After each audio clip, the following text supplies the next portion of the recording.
The afternoon sun streamed through the large windows of Atlanta International Airport, casting long shadows across the polished floors. Staff Sergeant Michael Thompson stood tall in his meticulously pressed military uniform, his combat boots gleaming under the fluorescent lights. The weight of his backpack, containing 3 years' worth of memories from Afghanistan, pressed against his shoulder blades as he made his way through the bustling terminal. The past 24 hours had been a whirlwind of emotions. Just yesterday, he'd been saying goodbye to his unit, exchanging firm handshakes and brotherly hugs with the men and women who'd become his second family. Now here he was, clutching a first-class ticket, a thoughtful surprise from his younger sister who'd saved up for months to make his homecoming special. "You deserve to travel like a king, big brother," she'd said during their last video call, her eyes twinkling with pride. The memory of her words brought a small smile to his face as he navigated through the crowd of travelers rushing to their destinations. The terminal was alive with activity. A young mother struggled with a stroller while her toddler waved enthusiastically at everyone who passed by. An elderly couple sat sharing a sandwich, their hands intertwined on the armrest between them. A group of business people hurried past, their rolling suitcases creating a symphony of wheels against the floor. Michael absorbed these ordinary moments of civilian life, scenes he'd missed during his years of deployment. As he approached his gate, several passengers nodded respectfully at his uniform. An elderly veteran even stood up and saluted him, his own military bearings still evident despite his age. Michael returned the salute with precision, exchanging a knowing look with the older man, a silent understanding passing between 2 generations of service members. The gate agent called for pre-boarding, and Michael joined the line, ticket in hand. His sister had checked him in online the night before, securing him seat 2A, a prime spot in the first-class cabin. It would be his first time flying first class, and he couldn't help but feel a mix of excitement and slight nervousness about the experience. "Thank you for your service," the gate agent said warmly, scanning his ticket. Her eyes crinkled with genuine appreciation as she handed it back to him. Michael nodded gratefully, adjusting his backpack as he walked down the jet bridge. At the aircraft door, he was greeted by a flight attendant whose smile didn't quite reach her eyes. She glanced at his ticket, then at him, then back at the ticket again. Her perfectly manicured fingers tapped against the corner of the boarding pass, and something in her expression shifted. "There seems to be some confusion with your seat assignment," she said, her voice carrying a note of authority that made several nearby passengers pause their conversations. "Let me direct you to your correct seating area." Michael furrowed his brow, looking down at his ticket again. "Ma'am, I have seat 2A, he said politely, pointing to the clearly printed seat number. "My sister purchased this first-class ticket as a welcome home gift." The flight attendant's smile remained fixed in place, but her eyes hardened. "I understand, but there must have been a booking error. We'll need you to take a seat in the main cabin today." She gestured toward the back of the plane with a sweep of her hand. The other passengers boarding behind him began to shuffle uncomfortably, creating a bottleneck in the narrow aisle. Michael could feel their eyes on him, some curious, others deliberately looking away.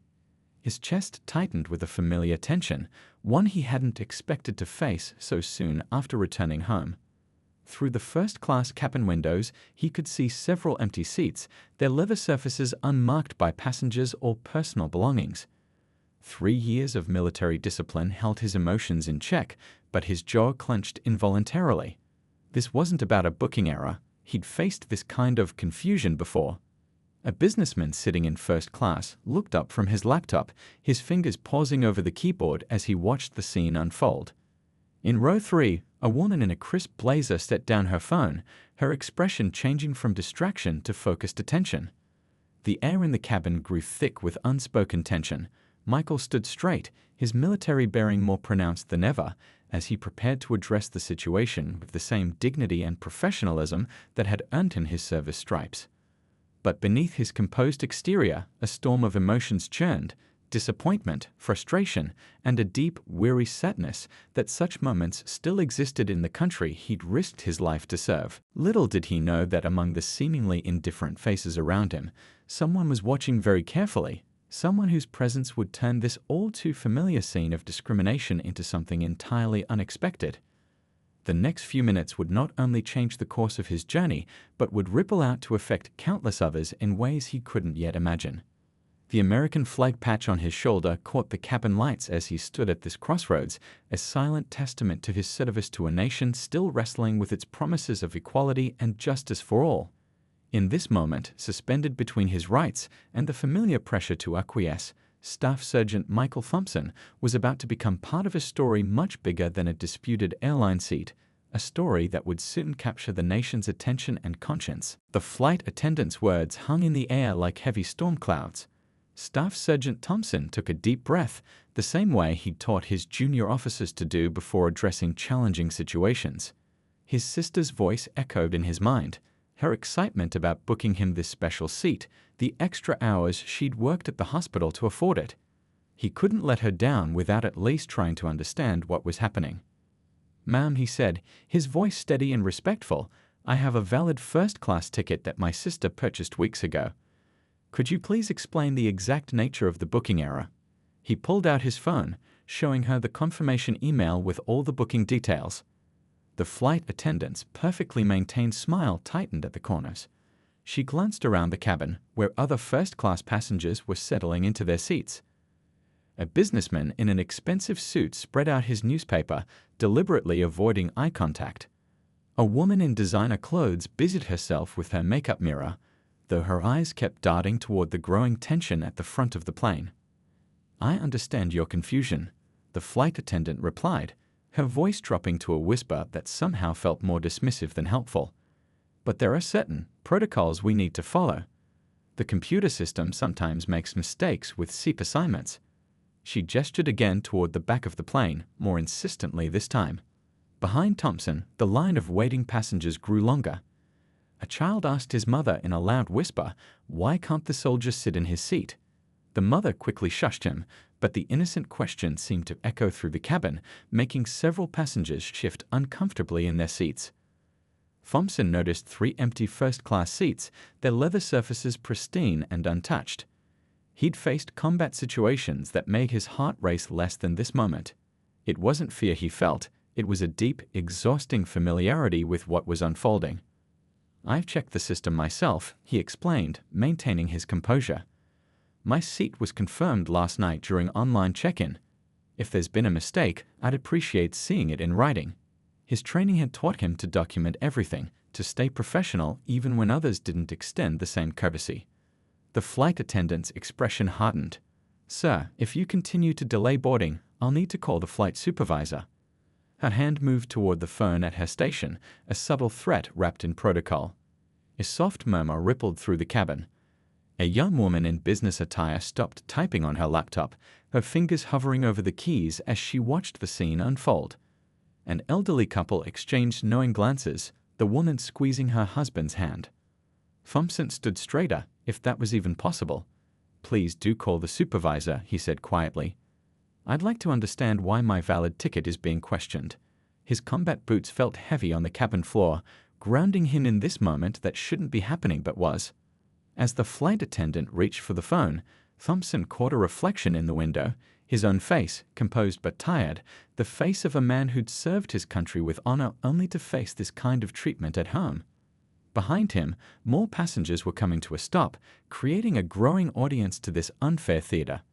In seat 4C, a passenger who had been quietly observing everything began to gather her belongings, her movements deliberate and purposeful. She wore a tailored blazer and carried herself with the confidence of someone used to handling difficult situations. While everyone else seemed frozen in the uncomfortable moment, she appeared to be preparing for action. The cabin air felt thick with tension, the usual pre-flight bustle replaced by an uncomfortable silence broken only by the distant sound of luggage being loaded below. Thompson's military training had prepared him for many things, but it hadn't quite prepared him for this, standing in his own country, in his uniform, having to defend his right to sit in a seat that had been rightfully purchased. A young flight attendant in training watched from the galley, her discomfort visible as she witnessed her senior colleague's behavior. She kept glancing between Thompson's ticket, the empty first-class seats, and her colleague's increasingly rigid posture. The businessman with the newspaper had stopped pretending to read, his knuckles white against the paper's edges. The woman with the makeup mirror had given up her pretense entirely, now watching openly as the situation unfolded. Even the air conditioning's soft hum seemed to grow louder in the tense atmosphere. Thompson thought about all the times he told his unit to choose their battles wisely. This wasn't just about a seat anymore, it was about dignity, respect, and the principles he'd sworn to protect. His sister's voice came back to him again. "You deserve this, big brother." He straightened his already perfect posture and prepared himself for what would come next. What no one in the cabin realized yet was that this confrontation was about to take an unexpected turn. The passenger in 4C, who had been quietly documenting everything on her phone, was about to change the entire dynamic of this situation. As the flight attendant dialed for the supervisor, this observer's next actions would transform a personal injustice into a moment of reckoning that would eventually reach far beyond this single flight. From her seat in business class, Mrs. Chen watched the scene unfold with the trained eye of someone who had spent 15 years fighting civil rights cases in court. Her phone lay flat against her thigh, its camera discreetly recording every word, every gesture, every moment of the confrontation taking place at the front of the plane. 20 minutes earlier, she had been focused on reviewing case files for her upcoming court appearance in San Francisco. Now, her legal pad was filling with neat, precise notes about what she was witnessing. Timestamps, direct quotes, body language. The kind of details that could transform a personal injustice into a catalyst for change. She noticed everything. How the flight attendant's tone shifted from professional to dismissive when addressing the soldier, how other passengers pretended not to watch while stealing glances at the scene, how the 3 empty first-class seats seemed to mock the very idea of booking errors. Her pen moved steadily across the paper, documenting it all. A young man sitting next to her tried to peek at what she was writing. She angled her notepad slightly away, maintaining the privacy of her observations. Years of experience had taught her the importance of being thorough but discreet. The businessman caught her eye and quickly looked away, suddenly very interested in his magazine. The air in the cabin felt heavier with each passing minute. Through her phone's camera, she captured the soldier's straight posture, his respectful tone, the way his fingers gripped his ticket, not in anger, but with the quiet determination of someone who had faced such situations before. The American flag on his uniform caught the light, a silent reminder of the irony of this moment. She heard snippets of whispered conversations around her. "Can you believe this? Someone should say something. But what can we do?" The murmurs of discomfort, of people witnessing something wrong, but feeling helpless to stop it. She'd heard these whispers in courtrooms, in offices, in public spaces where injustice played out in broad daylight. Her own heart beat faster as she continued recording. Not from fear, but from a familiar surge of purpose. This wasn't just another incident to document, it was a chance to show how discrimination often hid behind policies and procedures, behind fake smiles and computer errors. The flight attendant's voice carried back to her seat. "Sir, if you continue to delay boarding." Chen's grip tightened on her phone. She'd heard that tone before, the subtle threat wrapped in professional courtesy. Her other hand moved to her briefcase, where her business cards and Bar Association ID waited. Years of handling civil rights cases had taught her to always be prepared for moments like this. A baby started crying somewhere in the back of the plane, the sound cutting through the tense atmosphere. The crying seemed to underscore the ridiculousness of the situation. Here they were, in 2025, watching a decorated soldier being denied his rightful seat because someone decided he didn't belong there. Chen glanced at her watch, noting the time. 5 minutes had passed since the confrontation began. 5 minutes of documented discrimination. 5 minutes that could become evidence. She thought about all the cases she'd won and lost over the years, how sometimes the smallest moments could lead to the biggest changes. The young flight attendant in training caught her eye, looking uncomfortable with the situation. Chen gave her a slight nod, acknowledging the silent witness. Sometimes the youngest ones were the most aware of the wrongness, not yet hardened to casual injustice. More passengers were boarding now, creating a bottleneck as they tried to maneuver around the standoff at the front. Chen noticed how some looked away quickly when they realized what was happening, while others lingered, phones half raised, unsure whether to document what they were seeing. She could almost predict what would happen next. The supervisor would be called. Excuses would be made. Perhaps they would offer the soldier a voucher, a future upgrade, anything to make him quietly accept the injustice and move to the back. She'd seen it all before, the well-practiced dance of discrimination dressed up as policy. But not this time. Her finger hovered over the stop button on her phone's recording. She had enough evidence now. More than enough. The legal pad in her lap was filled with observations that would be difficult to explain away in a courtroom. Years of experience told her this was the moment to act. She began gathering her things, mentally preparing for what would come next. Her intervention would need to be precise, professional, and impossible to dismiss. As she stood up, she caught her reflection in the window, a woman who had spent her career fighting these battles, ready to fight one more. The soldier still stood at the front, dignity intact despite the humiliation being forced upon him. He couldn't see her yet, didn't know that help was about to arrive. But in moments, this routine act of discrimination was about to become something very different. Something that would not only change the outcome of this flight, but would ripple out to affect airline policies across the country. Chen straightened her blazer and took a deep breath. The next few minutes would transform this from a personal indignity into a documented case of discrimination, from a single act of injustice into a catalyst for change. She had done this countless times before, but somehow this time felt different. Maybe it was the uniform, or the sister's gift, or just the sheer tiredness of seeing the same story play out again and again. It was time to stop being a silent observer. The sound of heels clicking against the airplane's floor cut through the tense atmosphere. Mrs. Chen moved with purpose, her phone still recording in one hand, her legal pad tucked firmly under her arm. As she approached the front of the plane, several passengers straightened in their seats, sensing a shift in the air. "Excuse me," she said, her voice clear and professional, carrying the weight of 15 years of courtroom experience. "I'm a civil rights attorney, and I've been observing this situation." She stood beside the soldier, close enough to be part of the conversation, but far enough to maintain a professional distance. The flight attendant's practiced smile faltered for a moment. "Ma'am, this is a private matter between the airline and—" "This is actually a matter of public accommodation law," Chen interrupted smoothly, reaching into her blazer pocket for her business card. "I've been documenting this interaction for the past 10 minutes, including the repeated denial of service to a uniformed service member with a valid first-class ticket."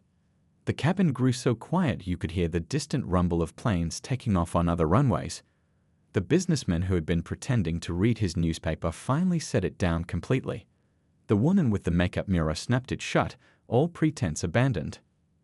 "I'd like to speak with the lead flight attendant and ground supervisor immediately," Chen continued, her tone firm but measured. "And I'd strongly suggest we review the airline's policies regarding SEAP assignments and discriminatory practices." She held up her phone, making it clear that everything was being recorded. The soldier stood quietly, his expression a mixture of surprise and relief.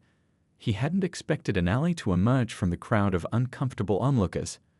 The young flight attendant in training took a small step forward, looking between Chen and her senior colleague with growing concern. "Furthermore," Chen added, pulling out her legal pad, "I've noted at least 3 violations of federal aviation regulations in the past 10 minutes alone. Would you like me to enumerate them?" She began flipping through her detailed notes, each page a testament to the power of careful observation. A movement at the front of the plane caught everyone's attention. The ground supervisor was making his way down the jet bridge, responding to the earlier call.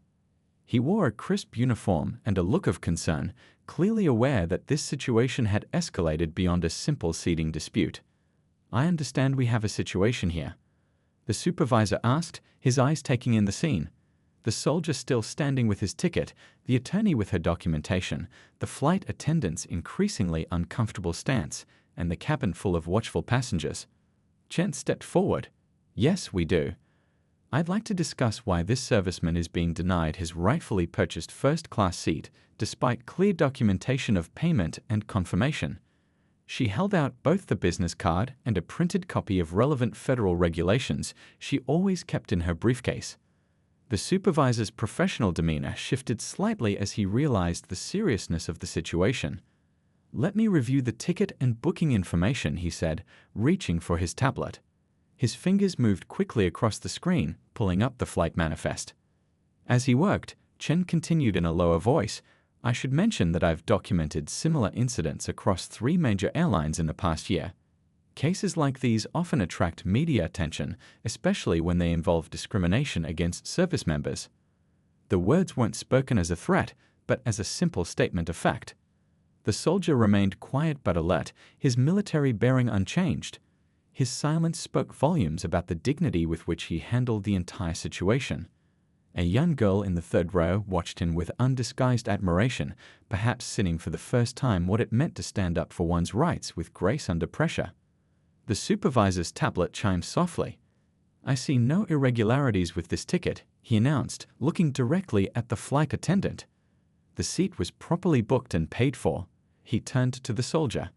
"Sir, please allow me to escort you to your seat. We apologize for any inconvenience." But Chen wasn't finished. "Before we consider this resolved," she said, her voice carrying just far enough for the nearby passengers to hear, "I'd like to discuss the airline's policy on staff training and bias awareness. This incident suggests a systemic issue that needs addressing." The supervisor nodded slowly, understanding the broader implications. "Perhaps we could discuss this in more detail after we ensure all passengers are properly seated." He gestured toward his tablet, indicating his willingness to exchange contact information. Throughout the cabin, phones had appeared in passengers' hands, some openly recording now. The story was already spreading beyond the confines of the aircraft, becoming part of a larger conversation about discrimination and accountability. The soldier finally spoke, his voice steady. "Thank you," he said quietly to Chen, years of untold similar experiences carried in those 2 simple words. Chen nodded, but her work wasn't done. As the supervisor began leading the way to the soldier's rightful seat, she continued taking notes. This incident would become more than just another complaint filed away in an airline's records. It would become a catalyst for change, a documented case that would help prevent future incidents. The other passengers watched as the soldier finally took his seat in first class, their expressions a mixture of relief, shame, and awakening. Sometimes it took just one person standing up to remind everyone of their power to challenge injustice, to transform silent observation into active intervention. The ground supervisor's tablet revealed more than just a valid first-class ticket. As he scrolled through the airline's internal messaging system, his expression changed from professional concern to genuine alarm. The screen showed a pattern that couldn't be ignored, a series of seat reassignment requests that had been quietly circulating among certain crew members for months. The young flight attendant in training stepped forward, her hands slightly shaking. "I've seen these messages before," she said softly, looking between the supervisor and Mrs. Chen. "I thought they were normal procedure, but something felt wrong about them." Her voice carried the weight of someone finally unburdening themselves of a troubling secret. The supervisor's fingers moved quickly across the tablet, pulling up message after message. Each one revealed a carefully worded system of codes and subtle suggestions about passenger reassignment. What had happened to the soldier wasn't a random incident or a simple mistake, it was part of a calculated pattern. Mrs. Chen leaned in slightly, her legal pad ready. "How long has this been happening?" she asked, her voice low but clear. The question hung in the air like smoke, heavy with implications. The young trainee spoke again, her words coming faster now. "I noticed it during my first week of training. Certain crew members would use specific phrases in their communications. They said it was about passenger comfort and cabin harmony, but the patterns were clear." She glanced at the soldier, who sat straight in his first-class seat, listening intently. Around them, the regular bustle of boarding continued, but nearby passengers couldn't help overhearing. A woman in business class pressed her hand to her mouth, her eyes wide with recognition, perhaps remembering similar incidents she'd witnessed but hadn't understood at the time. The supervisor pulled up another screen, this one showing staff assignments and shift patterns.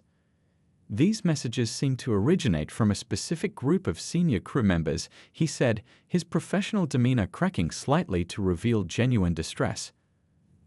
"They've been working the same routes, the same shifts." Mrs. Chen's pen moved steadily across her legal pad. "And the airline's oversight," she prompted, though her tone suggested she already knew the answer. "The system was designed to be subtle," the supervisor admitted, scrolling through more messages.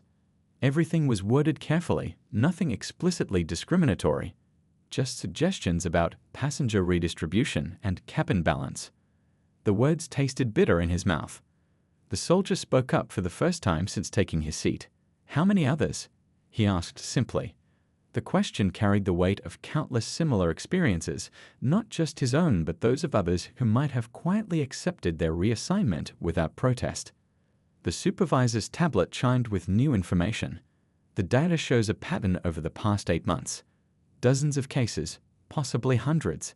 His voice trailed off as the numbers continued to scroll. A gentle murmur rippled through the cabin as passengers processed this revelation. The businessman who had earlier ignored the situation now sat forward, removing his reading glasses with trembling fingers. The woman with the makeup mirror was openly wiping tears from her eyes. The young trainee continued, her voice stronger now. "They told us it was about maximizing customer satisfaction, but I kept noticing patterns. Certain passengers being moved without clear reason, always the same types of reassignments." She stood straighter, as if the truth was finally allowing her to bear her full height. Mrs. Chen's phone continued recording as she asked follow-up questions, each answer revealing another layer of the systematic discrimination. The supervisor's tablet became a window into a world of carefully coded messages and quiet arrangements that had gone unnoticed, or perhaps ignored, for too long. "This goes beyond one flight, one crew member, or even one airline," Mrs. Chen said, her voice carrying the weight of experience. "This is exactly how systemic discrimination persists, through subtle codes, unwritten rules, and the silence of those who see but don't speak up." The soldier remained composed, but his hands gripped the armrests of his first-class seat slightly tighter. Each revelation was another confirmation of what he and others had long suspected but could rarely prove. Other crew members had gathered at the edges of the scene, their expressions a mix of shock, recognition, and shame. Some looked away when the supervisor scrolled through the messages, while others stepped forward, ready to share their own observations. The cabin air felt heavy with truth, the kind that, once revealed, couldn't be hidden away again. Phones throughout the cabin continued recording, capturing this moment when a single act of discrimination cracked open to reveal a deeper, more troubling pattern. Mrs. Chen turned to a fresh page in her legal pad. "We're going to need copies of all these records," she said to the supervisor. "Every message, every shift pattern, every reassignment request." Her voice was firm but not unkind. This wasn't about punishment, but about change. The revelation was transforming the atmosphere in the cabin. What had started as a single incident of discrimination was unveiling itself as something far more systemic, far more ingrained. But with each new detail that emerged, so did the possibility of real, lasting change. The next 30 minutes transformed the ordinary flight into a powerful moment of accountability and change. The ground supervisor, still processing the gravity of the discovered messages, made a series of rapid phone calls to airline management. His voice, though professional, carried an urgency that couldn't be missed. The flight attendant who had initially denied the soldier his seat was quietly escorted off the plane. As she walked past, her head down, several passengers who had witnessed everything watched in silence. It wasn't celebration they felt, but rather a solemn acknowledgement that actions finally had consequences. In the first-class cabin, the soldier sat in his rightful seat, his military bearing unchanged. A flight attendant, not the young trainee who had spoken up, but another crew member, approached with an apologetic smile. "Sir, would you like a pre-flight beverage?" she asked, her sincerity evident in every word. The soldier nodded politely, his dignity intact despite everything that had happened. Mrs. Chen wasn't finished yet. She stood in the galley with the supervisor, her legal pad now filled with detailed notes. "I need written confirmation that you're preserving all electronic communications," she said, her voice firm but not unkind. "Every message, every shift rotation, every seating chart for the past year."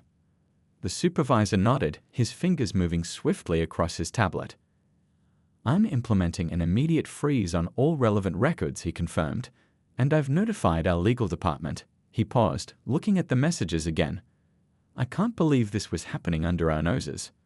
Throughout the cabin, passengers were processing what they had witnessed. A grandmother in row 7 was telling her grandchild, "Sometimes doing the right thing means speaking up when you see something wrong." The businessman who had earlier hidden behind his newspaper was now making notes of his own, perhaps reflecting on times he should have spoken up but didn't. Social media was already buzzing. Passengers who had recorded the incident were sharing their videos, careful to focus on the systemic issues rather than individual confrontation. One passenger's post read, "Watching justice happen in real time at 30,000 feet. Proud of everyone who spoke up today."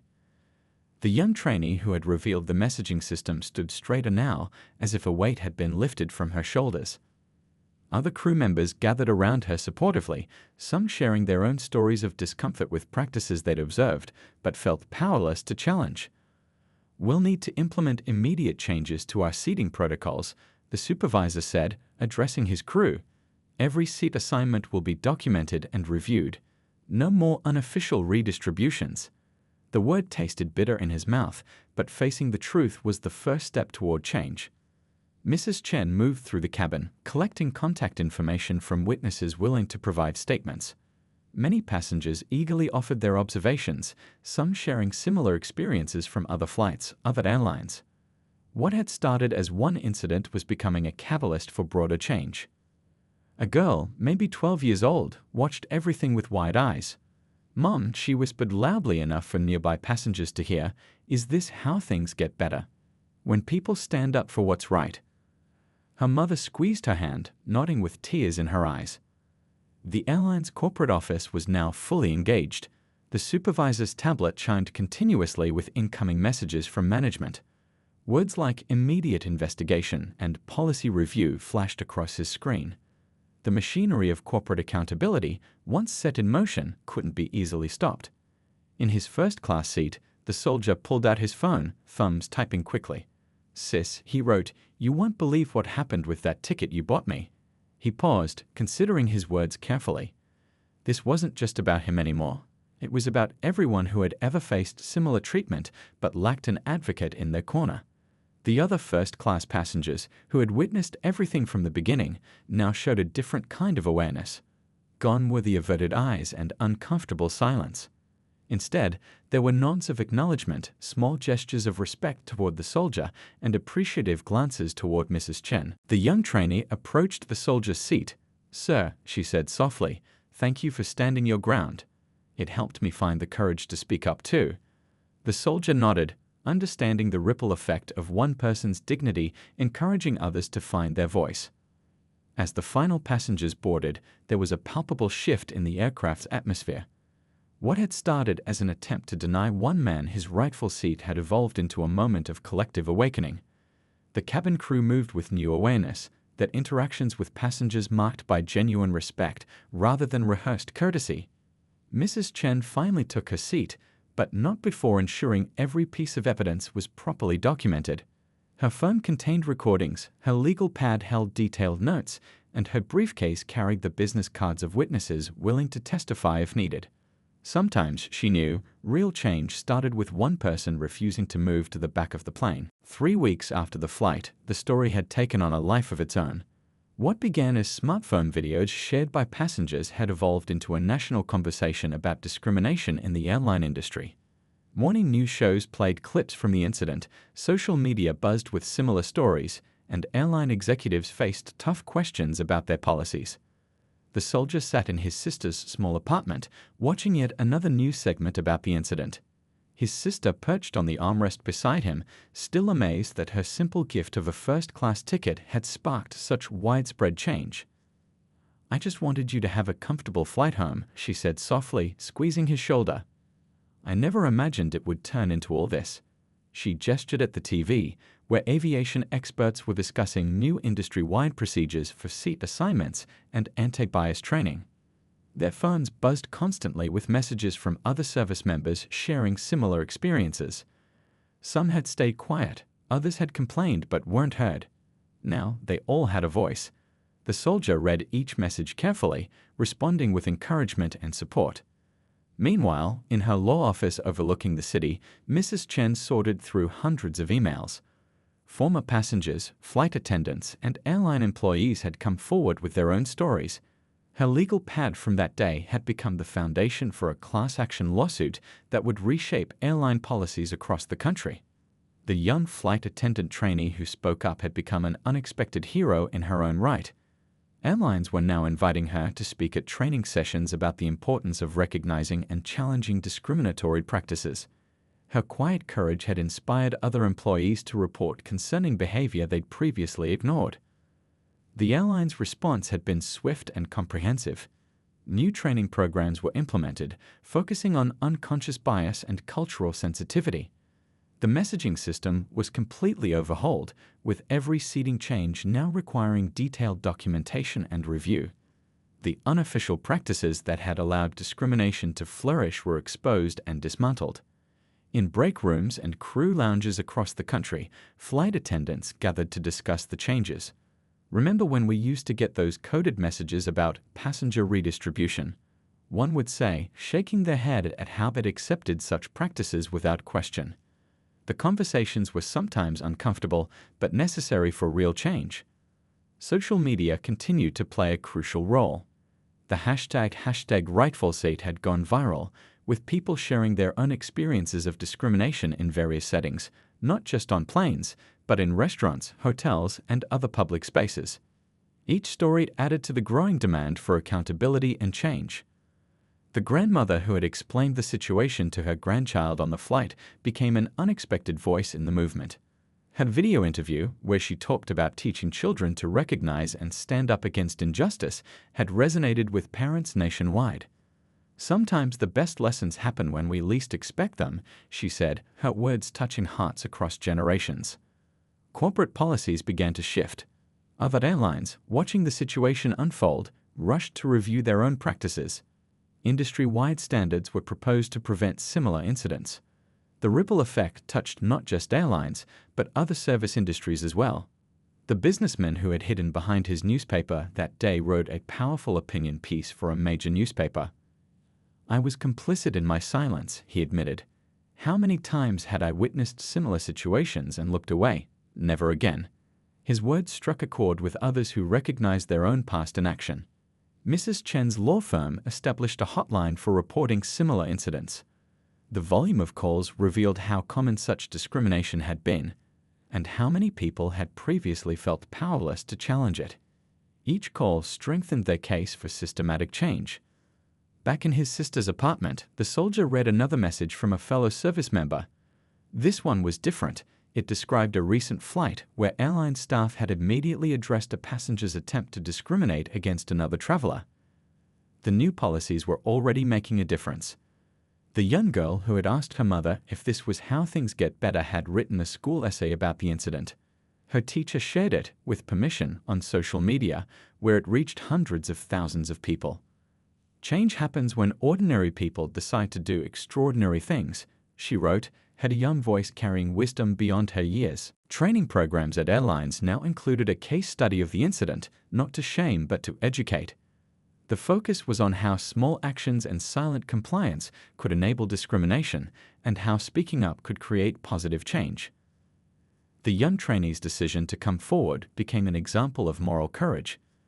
Mrs. Chen's phone rang, another airline wanting to consult on their anti-discrimination policies.